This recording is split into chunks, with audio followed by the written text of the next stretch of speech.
Hello, it's Tuesday at 6:30, so it's time again for what we're reading. I've been having the best pre-interview chat I've had with local author Tracy Brogan. She is a best-selling author who lives right here in West Michigan, and I'm so excited she could come on my show. Thank you, Tracy. Welcome. Thank you so much for having me. I'm excited to be here.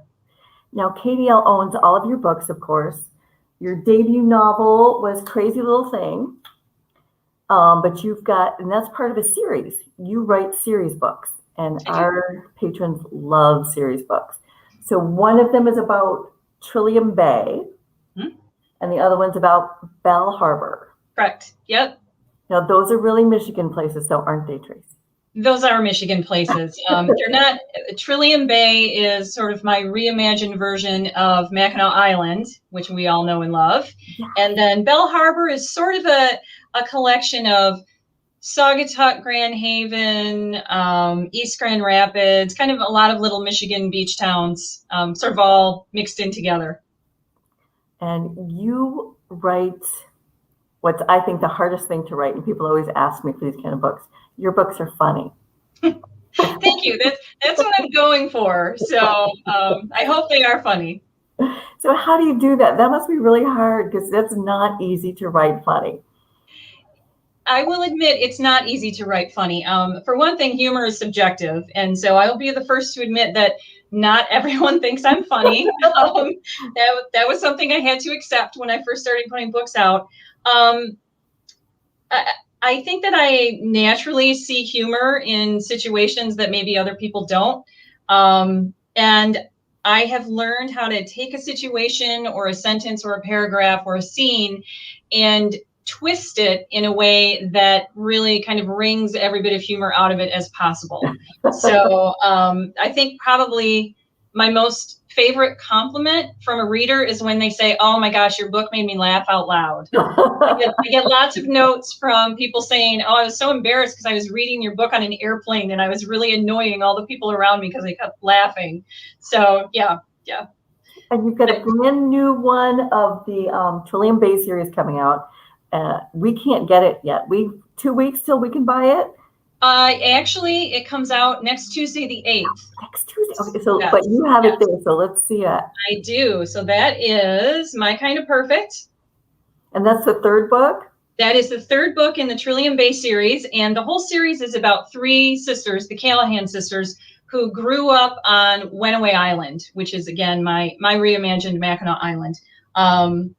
And each book represents one of the sisters, but all of the characters are in all of the books. There's a lot of fun family dynamics in it, and a lot of the flavor of growing up on the island. But tell us the plot line of the new one. What happened? So in the new one, this is Lily's story. She is the youngest Callahan sister, and at the end of the first book, which is My Kind of You, she has met a much older man, and they have started a relationship. And everyone says he's too old for you and she's too young for you, but they are convinced that they can make it work. And so at the end of the first book, she leaves the island with him. And then you hear a little bit more about that in book number 2, which is My Kind of Forever. But now in My Kind of Perfect, Lily has come back to the island, and her relationship with this much older man is on very shaky ground. And so she has come home to kind of reassess her situation. And she gets reacquainted with a very handsome carpenter who works on the island. And she also catches the attention of a movie star who is filming a movie on the island. So this is my one and only love triangle. I've never written a love triangle before. And so she has two men vying for her attention, and really a third man. And so she kind of has to decide what she wants the rest of her life to look like, and which of the two men really fits what she needs the most. So it's kind of a book of her really discovering who she is as an adult, and making some hard choices. That sounds like so much fun. Thanks. It was really fun to write. I think out of the three, the third one was the most fun to write because it had all the interplay between the different characters. Between the two men and Lily, and that was really fun. So when does that drop? You just said it. I'm going to make you say it again. June 8th. So that will be available next Tuesday. So if you download it on your Kindle, you'll have it at midnight on June 7th or June 8th, technically. And then it'll be available everywhere June 8th. And it's available in print, digital, and audio. So tell me, what is release day like for you when your book is released? Is that a big party? So you would think so. It's a huge relief to have a release day. And it's very exciting where you have all that buildup of telling readers that your book is going to come out and you want to get everybody all excited about it. And then you wake up that day and you're on pins and needles to find out how many pre-sales you have. And then you find out that number and hopefully that number makes you happy.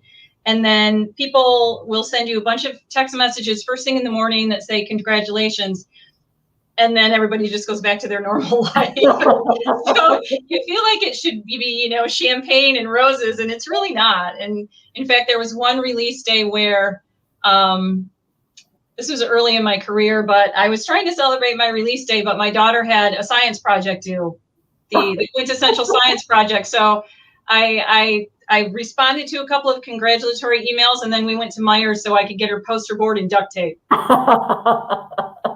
Super glamorous life of an author over here. Glamorous. Super glamorous. Now, you grew up in West Michigan. You wrote a book, you were telling me, that has something to do with Ada, which is close to my heart, working in Amy Van Andel Library. Yes, absolutely. And I do apologize if you hear that little noise in the background. That is an alarm going off that I forgot to turn off. So I apologize for that. So I wrote a book called Hold on My Heart. This was actually the third book that I wrote and my second contemporary. And it is about an old schoolhouse that gets turned into an ice cream parlor. And anybody from Ada is going to recognize that is the Little Red Schoolhouse, which actually I grew up on Carl Drive. And that schoolhouse used to be on Carl Drive. And that is actually where my brother and oldest sister went to elementary school. And then in the 60s, they picked the whole building up and moved it into Ada and turned it into an ice cream parlor. So that was where I got the idea for this. And it's kind of an homage to that building. Well, that's fair. Yeah. Do you need to shut that off? While Tracy shuts that off,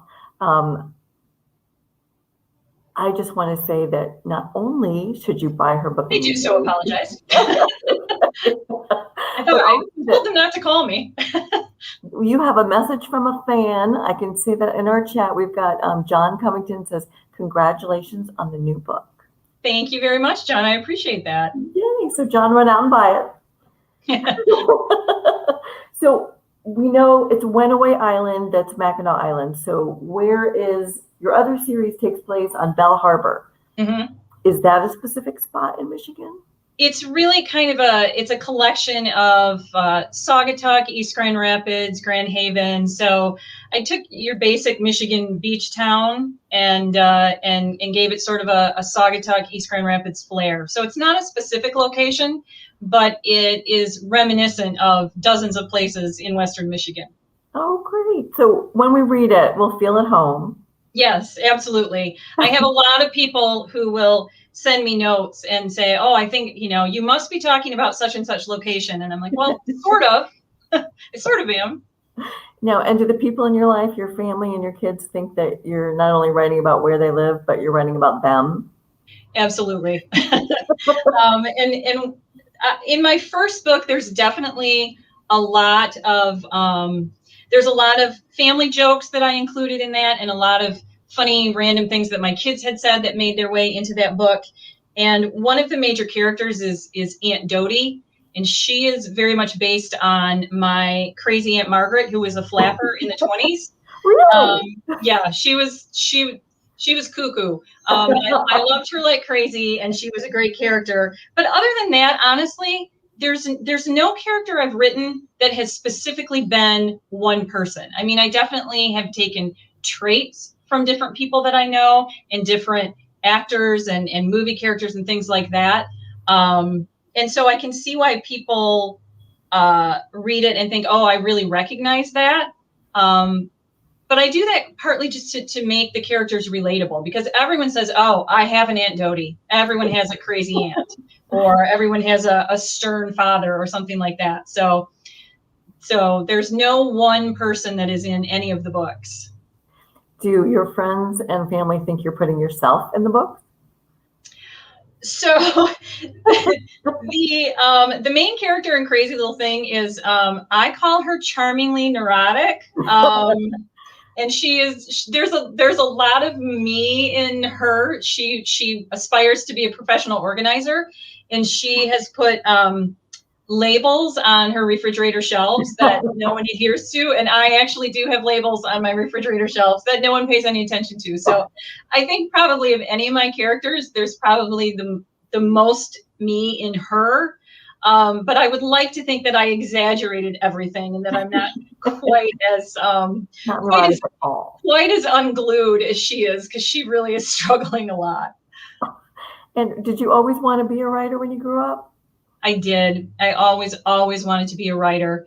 I started journaling as soon as I could write, and I started dabbling in stories and was always working on stories. They were usually had a historical flair to them. And so when my youngest daughter started first grade, I thought, all right, I've been telling people, excuse me, I've been telling people for 20 years now that I'm going to write a book someday. And now that my kids are in school, excuse me, I apologize. No worries. It is a big allergy day, I think, out there. Yes, I'm so sorry. That's okay. So I decided that year, with my kids in school, that I needed to get serious and finish a manuscript. So I finally sat down and finished my first manuscript, because I had started dozens. But Crazy Little Thing was the first manuscript that I ever finished. And I tell people that it was my practice book. So I really didn't think that it would see the light of day. And then when I started sending it to agents, literary agents, and it got some attention, I was very, very surprised and thrilled. Yay. So that was your first step, to send it to agents. How did you know who to send it to? There is a whole process of getting an agent. I joined Romance Writers of America, and through that, you had opportunities to pitch your stories to different agents. And I pitched it to a few, and I got some interest, and so things fortunately progressed from there. Oh. But I never imagined that the book was going to do as well as it has. So I'm really humbled and thrilled. We love it. You're a very talented author. I'm sure you already know that. I'm not Thank you. I appreciate hearing that, because no author really knows that. We all have a lot of doubt. So you told me that one of your favorite books that you wrote, well, we'll start by saying a lot of the people who come into the library ask me for books that have some romantic parts to it, but are kind of on the clean side. So how would you rate all of your books on the clean scale? So I like to say that my books are PG-13. There is physical romance in the books, but most of it occurs off the page. I let my daughters read the books when they were about 15. I was comfortable with that. So I would say PG-13 is probably something that people can relate to as far as gauging the heat level of it. I do have one book I wrote. I've written one historical so far called Highland Surrender. That's what I wanted to talk about. Yeah, it's set in 1537 Scotland, and I will admit it's really very, very steamy. But they get married in the first chapter, so that seems like that's okay then. But yeah, mine are very tame. In the scheme of contemporary romance books right now, I consider myself a romantic comedy writer, because my books really focus on the comedy and the family dynamics and the funny parts of falling in love. So even the more physically romantic scenes, really there's a lot of clumsiness and humor, because I think that is really what life turns out to be. And if you can laugh at those clumsy moments, you're going to be a much happier person. Yes. So I always like to ask my authors. I know that part of the reason that you're a writer and wanted to write was I'm sure you've read things that you enjoyed before you started writing. So what do you read? I'll ask you my question. What are you reading? Right now, I'm actually reading a new book by Sherry Thomas. She's a historical writer. She used to write historical romance, but she actually started a series, a Sherlock Holmes series. Sherlock Holmes is a woman, is a 20-something-year-old woman, and I just started that, and I love Sherry Thomas, and so that's a fabulous book. The very first romance novel I ever read was called Island Flame. It's held together with surgical tape. How many times have you read that? You can see from the cover, it's been read a few times, and it's pretty old. I bought this book when I was 16, and my mom and my sisters and I were driving down to Disney World, and we stopped at a gas station, and I saw that, and I'm pretty sure I didn't. I'm sure I didn't show the cover to my mom before I bought it, but I sat in the back seat of a Chevette, of all things, as we drove 24 hours or 22 hours, whatever it was, to Disney World. So that was my first one. And then I love anything by Laverne Spencer. She actually doesn't write anymore. Her books are a little bit older, but they're fabulous. They're really inspirational to me. And then I have so many fabulous writer friends that it's really hard for me to pick who my favorites are. But I'm usually reading about 6 different books at one time. Writers or readers? Definitely. I actually I went to a conference once where Diana Gabaldon, who wrote the Outlander series, she was the keynote speaker.